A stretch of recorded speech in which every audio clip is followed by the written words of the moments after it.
यह बूढ़ी औरत सीढ़ी के किनारे पर धकेल दी गई। आदमी ने हाथ छोड़ दिए और मुड़कर चला गया।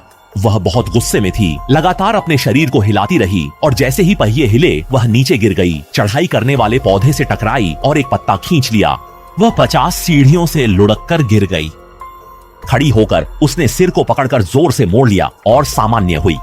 वह 190 साल की बूढ़ी औरत है जो जादू से 18 साल की उम्र में लौटना चाहती है। एरिस ने उसे जादू की किताब दी, लेकिन वह असंतुष्ट रही और जादू की गेंद चुराने की मांग की। दूसरी तरफ कुछ लोग छोटे शुआई को घर में रोक लेते हैं। वह अपनी बाएं हाथ से चुपके से जादू की गेंद को लोहे की कटोरी में डालता है। फिर जादू की गेंद धीरे धीरे घूमने लगती है, लेकिन लड़के ने उसे देख लिया और उसे धक्का दे दिया। घूमती हुई जादू की गेंद को देखकर वे बहुत चिंतित हो गए। अगले ही पल कटोरी में आग भड़क उठती है, एक हरी रोशनी चमकती है और जब उन्होंने ऊपर देखा तो छोटे शुआई एक विशालकाय में बदल गए, जबकि वे खुद छोटे हो गए।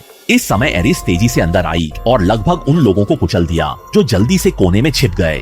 जियाओ शुआई को एक संदेश मिला कि उसके घर मेहमान आने वाले हैं। एरकुई बहुत क्रोधित हुई और जाने से पहले उसने जिउ शुआई की जादुई गेंद चुरा ली।